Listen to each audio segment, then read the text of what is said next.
অন্ধকারটা সেদিন যেন একটু বেশি গভীর ছিল। গ্রামের নাম শালবন। চারিদিকে জঙ্গল আর মাঝখানে একটা পুরনো ভাঙাচোরা বাড়ি। লোকজন ওটাকে বলে কালো বাড়ি। কেউ ওদিক দিয়ে রাতের বেলা হাঁটে না, কারণ যারা গেছে তারা আর ফিরে আসেনি। রাহুল শহর থেকে এসেছে ছুটিতে। সে এসব ভূতের গল্পে বিশ্বাস করে না। গ্রামে আসার পর থেকেই সে শুনছে কালো বাড়ির গল্প। রাতে নাকি ভেতর থেকে কান্নার শব্দ আসে, দরজা নিচে থেকে খুলে যায়, আর জানালায় দেখা যায় কারুর ছায়া। নমস্কার, দীপনারায়ণ চৌধুরী রয়েছে গল্পদ্বীপের আড্ডা ভূতের স্পেশাল এপিসোডে। আমাদের আজকের গল্প কালো বাড়ি। গল্প পাঠে আমি দীপ থাকছি আপনাদের সঙ্গে, গল্পের সূত্রধর থাকছে সাহিলি। শুরু হচ্ছে আজকের গল্প কালো বাড়ি।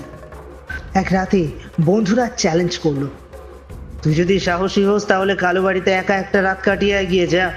রাহুল হেসে বলল, ভূত টুত কিছু নেই ভাই, আমি আজকেই যাচ্ছি। রাত ঠিক 12টার সময় রাহুল একটা টর্চ নিয়ে বেরোলো।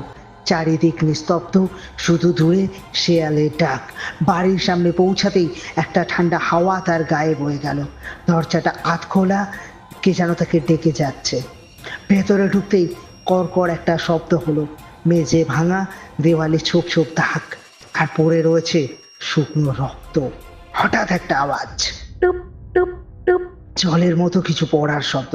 রাহুল টর্চটা ঘুরিয়ে দেখলো ছাদ থেকে লালচে কিছু একটা পড়ছে। তার বুক ধক ধক করতে লাগলো, কিন্তু সে নিজেকে সামলে এগোতে লাগলো। হঠাৎ পিছন থেকে একটা ফিসফিসানির শব্দ এলো। এতদিন পর কেউ এলো? রাহুল ঘুরে তাকালো, কেউ নেই। একটা নিঃশ্বাস ভারী হয়ে উঠছে তার। সে দ্রুত বেরিয়ে যেতে চাইলো, কিন্তু হঠাৎ করে দরজাটা বন্ধ। ধাক্কা দিল, খুলছে না। ঠিক তখনই জানালার কাছে একটা মুখ ভেসে উঠলো। একটা মেয়ে, ফ্যাকাশে চোখ, সম্পূর্ণ কালো, আর ঠোঁট দুটো যেন ছিঁড়ে গেছে। মেয়েটা ধীরে ধীরে রাহুলকে বলল, তুই আমার জায়গায় থাকবি। ঘরের ভেতর আরো ঠান্ডা বেড়ে যেতে লাগলো।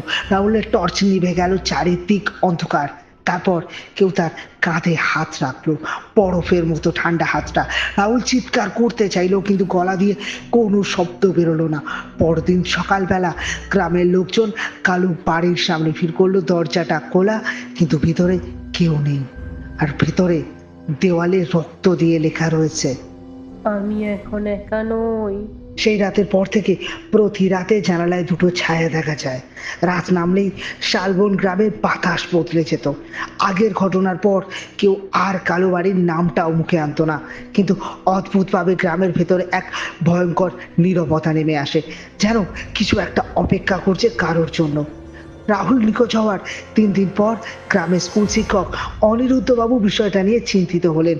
তিনি যুক্তিবাদী মানুষ, তিনিও রাহুলের মতো ভূতে বিশ্বাস করেন না, কিন্তু গ্রামের লোকজনের চোখে একটা আতঙ্ক, আর সেটা অভিনয় নয়। তিনি ঠিক করলেন রহস্যটা ভেদ করবেন। সেই রাতে হঠাৎ একটা লণ্ঠন আর পুরনো ডায়েরি নিয়ে রওনা দিলেন কালো বাড়ির দিকে।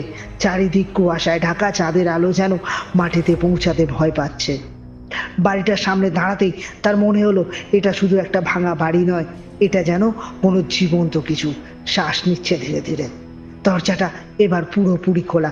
ভেতরে ঢুকতেই লণ্ঠনের আলো কেঁপে উঠলো। দেওয়ালে সেই একই রক্তের দাগ, কিন্তু এখানে নতুন কিছু লেখা রয়েছে। আর একজন আসছে।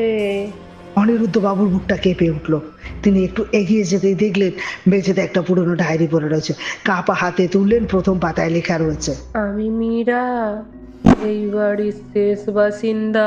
ডায়েরির পাতাগুলো উল্টাতে উল্টাতে জানা গেল বহু বছর আগে এই বাড়িতে মীরা নামে এক মেয়ে থাকতো, আর তাকে নাকি গ্রামের লোকেরা ডাইনি সন্দেহ করে বন্দি করে রাখে আর এক রাতে আগুন জ্বালিয়ে দেয়।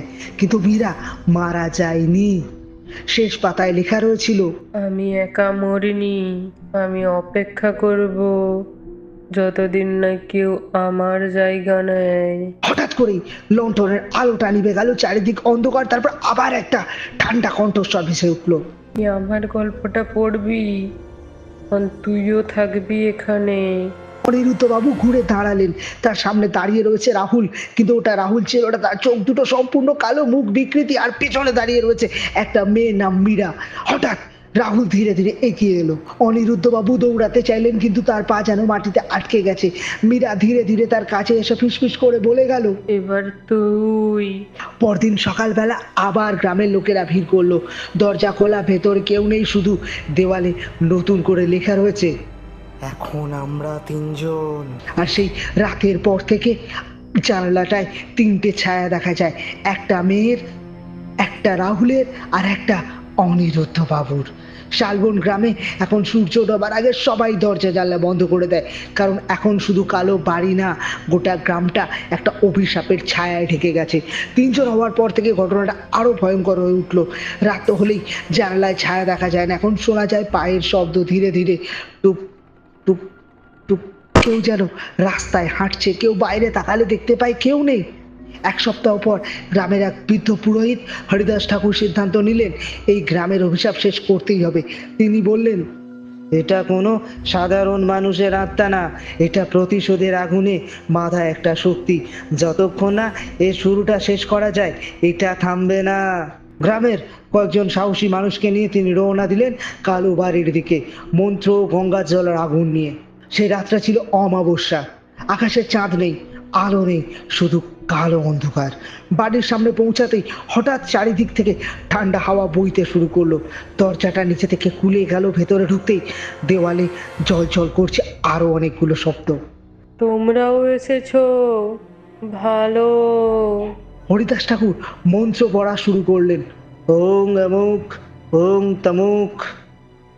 হঠাৎ ঘরের ভেতরে ভয়ঙ্কর শব্দ হতে লাগলো, দেওয়াল কাঁপছে, মেঝে ফেটে যাচ্ছে। আর তারপর এক এক করে দেখা দিল মীরা, রাহুল, অনিরুদ্ধ বাবু, তিনজন একসাথে দাঁড়িয়ে। তাদের চোখ সম্পূর্ণ কালো আর মুখে একটা বিকৃত হাসি। ধীরে ধীরে সামনে এগিয়ে এলো মীরা। তার কণ্ঠ এবার আর ফিসফিস করছে না, গর্জন করে মীরা বলে উঠল, তোমরা আমাকে পুড়িয়েছিলে, মনে আছে? হরিদাস ঠাকুর কাঁপা কাঁপা গলায় বললেন, ওটা আমার না, বহু বছর আগের লোকেরা। মীরা হেসে উঠলো আর তারপরে বলল, গ্রাম বদলায়, মানুষ বদলায়, কিন্তু পাপ থেকে যায়। ধাক, ঘরের মাঝখানে আগুন চলে উঠলো, সেই একই আগুন যেটায় মীরাকে পোড়ানো হয়েছিল। আগুনের ভেতর থেকে বেরিয়ে আসছে চিৎকার, কান্না, আর্তনাদ। গ্রামের লোকেরা ভয় পেয়ে দৌড়ে যেতে চাইলো, কিন্তু দরজা বন্ধ। হরিদাস ঠাকুর শেষ চেষ্টা করলেন, তিনি চিৎকার করে বললেন, তোমরা মুক্তি চাইলে তোমাদের শরীর ছাই হয়ে আছে যেখানে, সেটা শেষ করতে হবে। এক মুহূর্তের জন্য সবকিছু থেমে গেল। মীরার চোখে এক ঝলক বদল এলো। হরিদাস ঠাকুর বুঝলেন এটাই সুযোগ। তিনিও আগুনের মধ্যে ঢুকে পড়লেন। সবাই চিৎকার করে বললেন, না! ভেতরে আগুনের মাঝে পুড়ে যাওয়া কঙ্কাল পড়ে আছে। হরিদাস ঠাকুর মন্ত্র পড়লেন, গঙ্গা জল ঢালতে শুরু করলেন। হঠাৎ একটা বিকট আওয়াজ, পুরো বাড়ি কেঁপে উঠলো। মীরা, রাহুল, অনিরুদ্ধ একসঙ্গে চিৎকার করে উঠলেন, না! তারপর সব শান্ত। দরজা খুলে গেল, বাড়িটা ধীরে ধীরে ভেঙে পড়তে শুরু করলো। গ্রামের লোকেরা দৌড়ে বাইরে চলে এলো। পরের দিন সকালে কালো বাড়ির জায়গায় শুধুই ধ্বংসস্তূপ। কিন্তু কয়েকদিন পর গ্রামের এক ছোট ছেলে তার মাকে বলল, মা, রাতে একজন দিদির সাথে আমরা কথা বলি জানো, ও বলে ও একা হয়ে গেছে। সেই রাতেই গ্রামের এক বাড়ির জানালায় আবার একটা ছায়া দেখা গেল, শুধু একটা, ফ্যাকাশে মুখ, কালো চোখ, মীরার ছায়া। আর দেওয়ালে নতুন করে লেখা, আমি আবার শুরু করব। আজকে এরকমই একটা গল্প ছিল। গল্পটা কেমন লাগলো জানাতে ভুলবেন না। গল্পটা ভালো লাগলে লাইক, কমেন্ট, শেয়ার করে আমাদের সঙ্গে থাকুন। দেখা হচ্ছে পরের সপ্তাহে আরো একটা ভূতের গল্প নিয়ে। ততক্ষণের জন্য আমি দীপ এবং শৈলী আপনাদের থেকে বিদায় নিচ্ছি। ভালো থাকুন, সুস্থ থাকুন। দেখা হচ্ছে পরের গল্পে, পরের এপিসোডে।